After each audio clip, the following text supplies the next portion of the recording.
Hey everybody, welcome to another episode of Clinic Gym Radio. This is your host, Dr. Josh Satterley, and I'm honored to be sitting down today with Dr. Mark Kovacs. Mark, how you doing? I'm doing wonderful. It's great to see you. Now, Mark is based out of Atlanta, and you can hear that from his accent. Mark, can you give us a little 30-second synopsis how you ended up in Atlanta? Sure. So I came over to the U.S. from Australia to play college tennis, and went to Auburn University in Alabama, and 20 years later, I'm still there. Yeah, that was interesting. You went from the deepest south of the globe to the deepest south of the United States. How was that little transition for you? Oh, it was a big culture shock change. I grew up in a big city in Melbourne, Australia, and moving to a pretty small college town in Alabama, it was very, very different. But I really enjoyed it. I spent a good number of years there and learned a lot, met a lot of great people. How was that coming across, like as a, here you were coming across an athletic scholarship, right? And football's kind of popular in Auburn. And, I got lucky because I didn't know much about American football when I came over. I played Australian rules football and cricket and tennis. Those were my three sports. Yeah. So I didn't really know much about it, but I was lucky because I went to a school that had a great football culture. You got wrapped up in it pretty quick? I loved it. I mean, I feel like if I grew up in the U.S., I probably would have been a football coach just because of the details and how things are done. Yeah. It's phenomenal. What was it like your first, the procession out to the field and the whole walk up? Was that a pretty shocking sports experience for you? Yeah, I mean, the tailgate they do at Auburn. That's a very American thing, right? Is there a tailgate? Yeah, I mean, they do a little bit of that, but it's much more of an American thing about the food and the fellowship and the culture. And, they would get the RVs would be parked there a week before the game. People would be hanging out for a whole week sometimes. I know. You wonder how anything gets done in the South during football season, right? It doesn't. I don't think it does. It crawls to a halt, right? I'd love to see like a graph of how many research papers actually get published during college football season. Anyways, well, speaking of published papers, Mark, you're a pretty prolific researcher. I mean, if I was to just sit here and read your bio, we would be here for, just reading the titles of your research papers.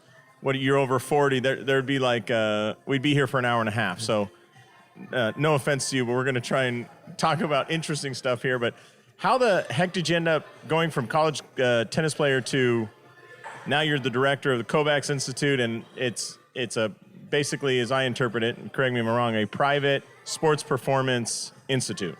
Yeah, so we do a few different things at the Institute. So we have a division that works on athletes and assessments and testing and things in that world. Mm-hmm. We also have a product testing and R&D aspect to it as well. We work with nearly a dozen technology companies in the sports and performance and injury prevention. So if somebody worlds. like I'll just throw out some Body Track or KVS wants to bring something to market, you guys help them say like, it's good for this, not good for this, you need to work on that. Yeah, so we'll work with companies in a few different realms. One, we'll do internal clinical trials for them. So if they want to get a pilot study done before they know exactly if it works, prototyping, things like that, we can do that in-house. Before they shove all the chips to the center of the table and bet on it? And also for them to learn what they're missing as well. So it's a prototyping R&D type process.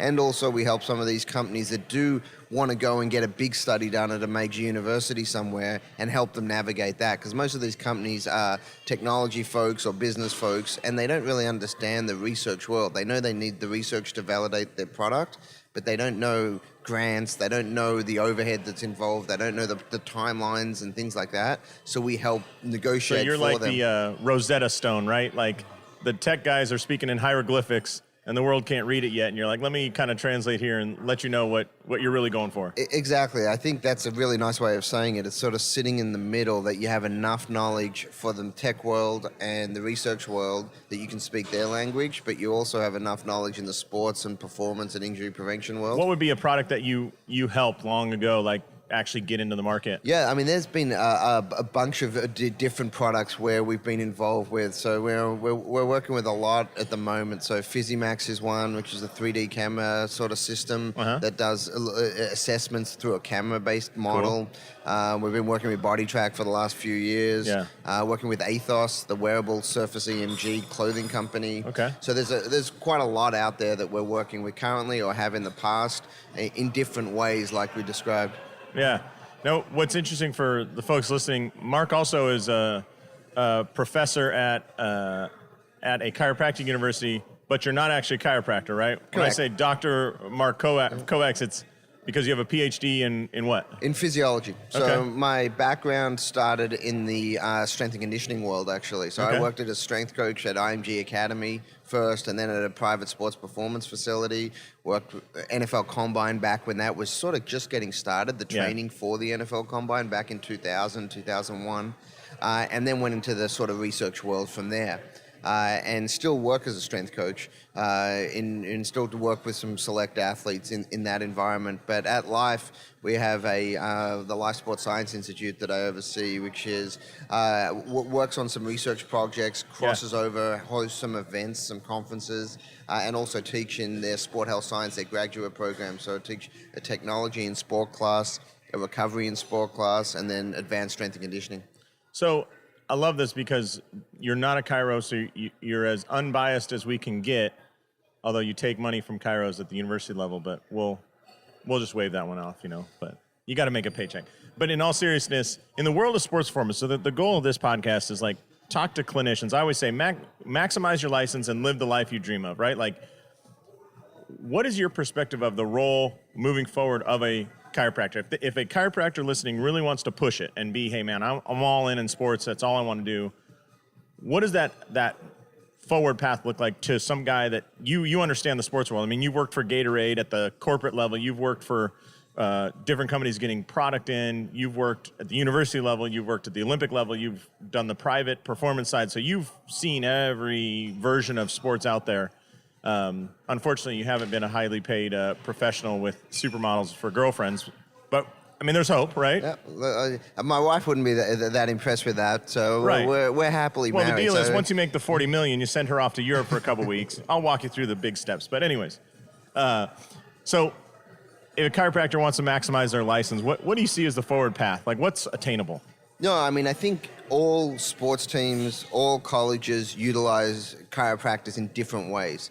And just like every other field, whether it's athletic training, physical therapy, strength and conditioning, you need to have a good understanding of the other specialties now, because there is a lot of cross communication. Right. There's teams around every athlete. So that's really where everything's at and where it's going even more in the future. So from the chiropractic side, the best chiropractors I work with are multidisciplinary in their mindset as well as in what they're working in. So they have skills in a lot of areas that help an athlete.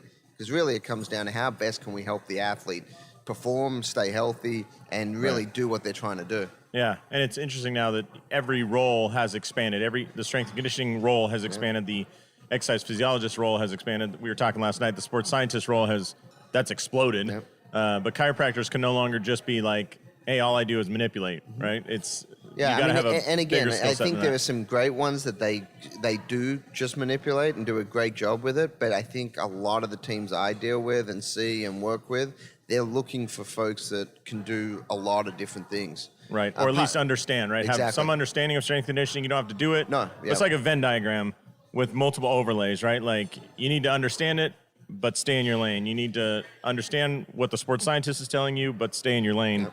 But if they're telling you information about a player and you're just blinking twice and staring back at them with a blank look, it's not going to go too far. Yeah.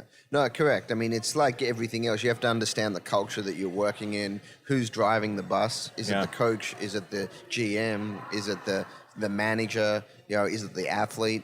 Is it the parent? I mean, there's always a driver of an athlete. What's worse, the GM or the parent? It depends. It really does. A lot of GMs actually are starting to understand this world better. Yeah. They're starting to see the importance of it, whereas I don't think they did 10 years ago, 15 years ago as much. Yeah. So you're getting more clued in GMs now and owners and managers. Yep. Yeah. And so if you were to recommend, so you see these young chiropractic students in Life, right, at Life University, what would you suggest? Where should they expand their skill set in general? If we just talk in broad strokes, where do you think they're most deficient, and what should they learn to have the most impact on their future careers? Yeah, no, I think the biggest thing outside of the manual skills, developing phenomenal manual skills and using what they learn and then expanding on that as well. Like in all fields, what you learn at university is only a portion of what you need for the real world. Doesn't matter what field you're in. You got to upskill. You've got to keep continuing ed. Bachelor's in finance. That doesn't mean you're a good investment banker, right? Exactly. So they have to make sure, and most of all the good ones do, taking other courses, other expanding their skills. But the biggest thing also is understanding where your expertise and passions are. If you're a golfer and you love golf, become the best golf chiropractor you can. Or if you're a baseball player and that's the sport you love, become the best baseball player. Or if you really love the foot, become the greatest foot chiropractor that you can and become a specialist there.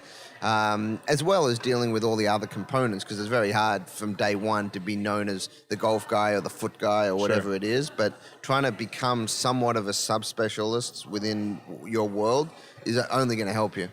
Okay. And if there's somebody who wants to get into sports performance, I mean, high-level performance, so you're building plans that are going to last 16 weeks and have 5 participating professions, right?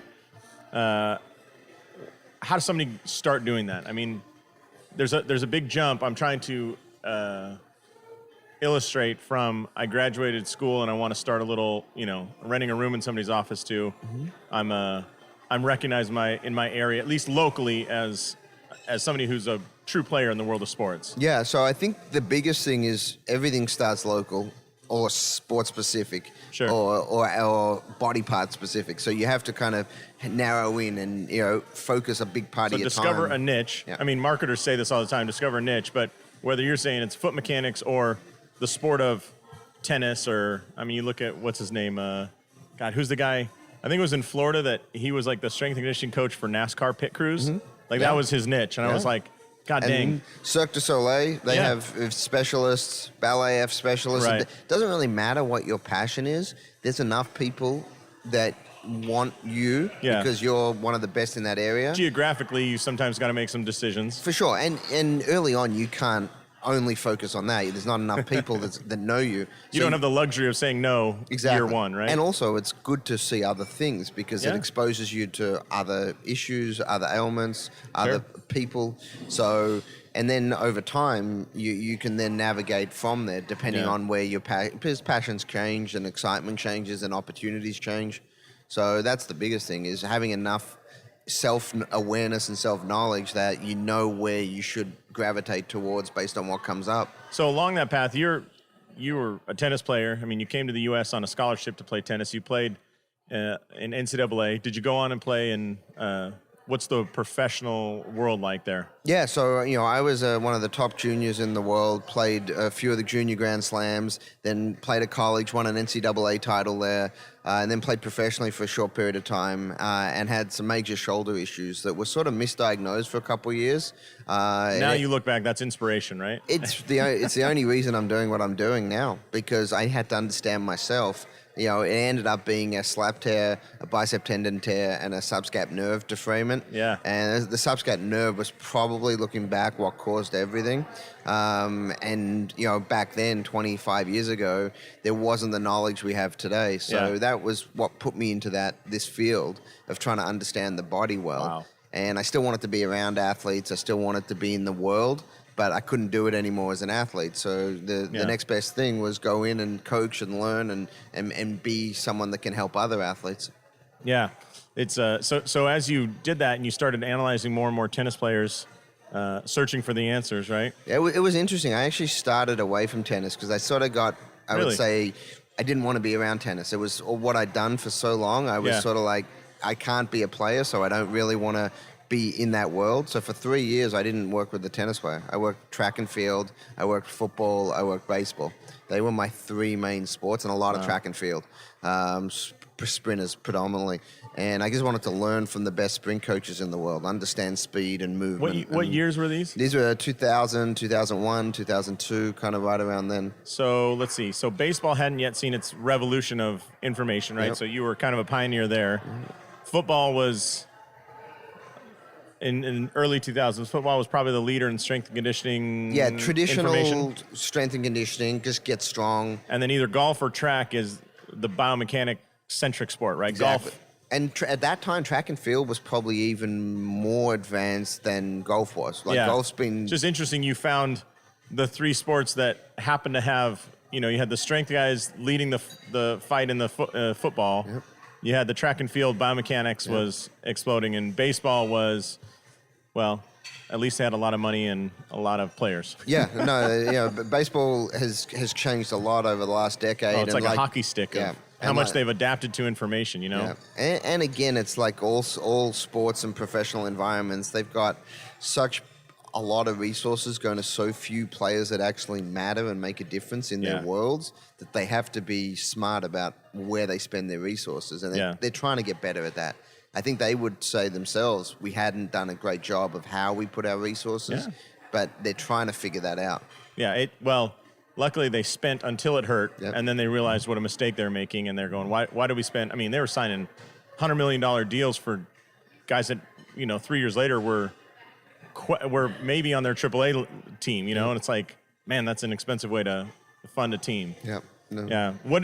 Just out of curiosity. So back in those days, who were the sprinters you were working with? So most of the ones I was dealing with were actually coming from Australia. So I used my connections back home. I had a few that would come over in the winter there to train. Yeah. They were all right around 10-second guys back then, which back then was actually pretty fast. Now it's like you have to be way under. And traditionally, how was Australia in the world of track and field? Okay, they weren't the top 3 or 4 or 5 countries, but they were. They were no Jamaica. Yeah. It was definitely true. And at that time, Jamaica wasn't even that good. Yeah, that's those are the days before everybody realized, I can train in the U.S. and then fly and wear a different jersey. Yeah. It's like, come on, man. We just invested a bunch of money, time into you. It's true, but I was fortunate. I learned under Lauren Seagrave. I had Vern Gambetta. I had, Coach Smith. I had a bunch of guys that took sort of... work with, what's his name, Dan Pfaff? Yeah. So Dan, I didn't spend much time with Dan. I took a couple courses with him, but he was I was mainly in Florida. Yeah. So those guys were all living in Arizona. Now, he was in Texas at the time. Okay. Yeah. Mm-hmm. So, but all those guys, basically, there's a handful of guys, and then USA Track and Field actually has had a very good coaching education program. So I went through all 3 levels of their coach ed program for sprint coaches. And that's where I got to meet a lot of great guys, a lot of great college sprint coaches, things like that. And that helped me a lot because now I don't really work with any sprinters.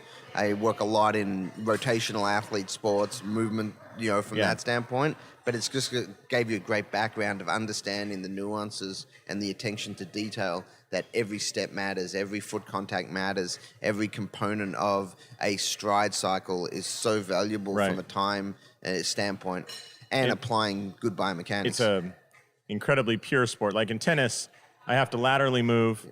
I have to worry about how the ball's striking the racket. I have to worry about the surface of the court. And, oh, by the way, I have to now calculate what the ball is coming at me like. I mean, I work in World of Golf, and it's like, hey, the ball is sitting still, and it's laying there long before you have to play it. So you can figure out where you want to stand, how you want to hold your club, all that. So it's almost overwhelming to start in a game like tennis, right? I mean, tennis has more variables than just about any other sport if you actually look at it, because of all the things you mentioned. Yeah. And you can make up for a bad movement with your arms or your wrist, because the technology allows you to make decent contact. The player that in the world of tennis, a player with an increased wingspan seems to do okay, because from my perspective, that's just more... What do you call that? More standard deviations of air they can deal with than a short player, right? 100%. I mean, and the technology allows you to hit shots that biomechanically aren't correct, but can still get the ball in the court. Yeah. The challenge for that is if you do that enough times, bad stuff usually happens. It's like playing out of the rough in golf. Like, you can hit. I mean, Tiger's hit out of the deepest crap you've ever seen, but it does take a toll on your body, and you're not going to get this perfect spin you want. Exactly. But they're competitors, and they want to win, and they want to make contact with the ball and have a good result. So they find a way to make it happen. So you went on and created the, what is it, ITPA? Mm-hmm. Yeah, so the International Tennis Performance Association was set up about 7 years ago as a group of folks that cross disciplines. Physical therapy, medical, strength and conditioning, and it was like there wasn't anything in the tennis world that helped educate folks in all these disciplines on how to work with tennis athletes.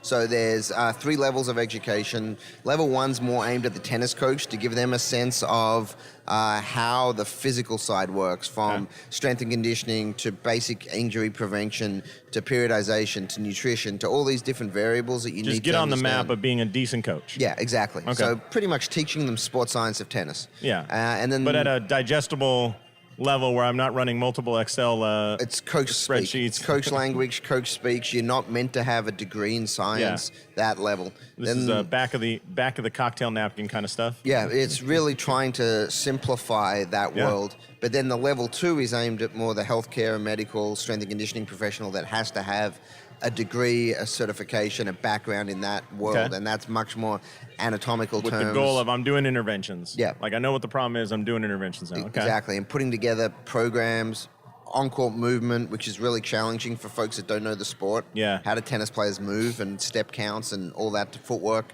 that type of thing. In the gym, what should we do? What shouldn't we do? Are there exercises to sort of be cautious around, things like that, because of the demands, where are the injury patterns, all that type of stuff. So that's the level 2 program. And then the level 3 is our very high level for pretty much folks that are working at the top of the game. Okay. And it's a very select few folks there. Are you a chiropractor or physical therapist working long hours, worrying about lower repayments and missing out on quality time with your family? You can double your income without working more hours by adding a gym to your practice. Clinic Gym Hybrid Solutions has a step-by-step guide that dramatically simplifies and speeds up the addition of a fitness center and its monthly recurring revenue. In just 6 months, you can be on your way to freedom. Visit clinicgymhybrid.com today for a free downloadable PDF and complimentary consultation to get you started. That's clinicgymhybrid.com. Now let me ask you this. I asked you earlier, how does somebody maximize their license, right? And here you were in love with tennis. You had a lot of information, and you started essentially you started the college of tennis for the coaching side, right? Yep. Take me through the early days, like maybe the year before you actually established it, because there might be somebody listening going, listen, I really love, I'm trying to think. So I'm in Vegas. They have the MMA, right? Yep. Like that sport has its own unique demands. It has its own unique, it's got a lot of money flooding into it right now. So if there's somebody that's like, hey, I'm in love with MMA, Sure. I want to help those guys perform better, there's probably specific ways to analyze striking, endurance, the physiology side, the injury side, right? And how do we preserve that? And so if they want to start the International MMA Institute, take us through how to do that. Because you could do this in any sport or niche, right? You could do like you said, the foot earlier. I could do the International Foot Running Mechanics Exactly. organization. And the biggest thing that we tried to do from day one was make it evidence-based. Okay. And that was very important. It wasn't theory. It wasn't my methodology. It wasn't an opinion-based program, which a lot of things are. I mean, we know most things out there. Or they're product-based, like exactly. we're hosting this so that you buy more of our tape, our and we drink don't, or whatever. and our big goal, and the folks involved were some of the best in the world. Todd Yeah. Ellenbecker is the chair of the certification commission. So we've got folks that are tennis lifers that know the sport, know the body, and evidence current on the research. Exactly. So that was the biggest thing we wanted to do, partly because it wasn't really started as a profit venture. It was really started as an educational association. So that's the nice part. And we've placed over 500 people in jobs in the last few years. But there's also the component of, it's not, the conference itself's not a blatant profit venture, but there's that weird synergy that happens when you bring in people that some might perceive. So if I'm in a local community and I say, I just want to run the, Seattle youth football conference. Yeah. We were talking about this the other night. When you bring in people and you invite them in and you host it and you play the role of host and maybe you speak. So if there's a chiropractor listening, they want to speak on some injury they see a lot in youth football players, the synergy and what's the other thing? The credibility you gain by being in that and hosting it is worth more long-term in business than whatever you could have made off that conference, right? I mean, would you have taken $10,000 check that first year of profit or the profit you've made since then? Yeah, no. I mean, you're 100% right. It's a lot of effort putting these type of things on. Yeah. I mean, per dollar per time, it doesn't equate. It's a loser. Yeah, if you look at it from that standpoint. But, you meet a lot of great people, which builds a network. You get in front of folks that I could never have got in front of, that now that when I call, they pick up, which is phenomenal. You know, And you have their real phone number, not their secretary's phone number. Yeah, and that by itself to me is huge value in the stuff that I do. So yeah, there's definitely, like every industry, the first few years of whatever you try to do is going to be hard. It should be. I mean, that's why not everyone does it. You got to push through, and you've got to try to develop a certain area that you think you enjoy. And then again, most of us, I think, listening aren't business-minded people. I mean, the reason we're in healthcare, we're in the world of helping athletes, is because we're coaches, we're educators, we're clinicians. Right. Our skill set is helping people. Service, right? Yeah. I mean, we chose something that's almost always one-to-one or one to a couple, but you know, it's that's been my biggest struggle, is trying to understand how can you make a good living doing it and still hold true to all the things that you enjoy. And I've had to make some decisions. I'm looking forward to the Kovacs Business Institute 2020. Yeah, so that's probably not going to happen. That's not where my niche is. But you make some decisions in life about, I could go down a certain path versus another path, and it may be more profitable in the short run, but it's not as passionate, not as exciting. And so so that first year before you hosted the first conference, like, what were you doing to get people involved, and did you kind of call some folks that maybe were out of your league? I mean, essentially. Yeah, I mean, it's like everything else. You have a network of folks that you reach out to, and you know, a lot of them understood what we were trying to do and believed in the concept and the mission and how it could help the field. And how it could help them as well. And so that was where I think I was fortunate. I had a pretty good network. Most people that I asked were willing to drive or fly and, you know, and spend their own money to come and present and share good information and things like that. So from that standpoint, it was valuable. So they basically, you provided a stage, but they had to get there themselves? Yeah, and that's where a lot of the conferences, especially in the academic world, that's how it functions.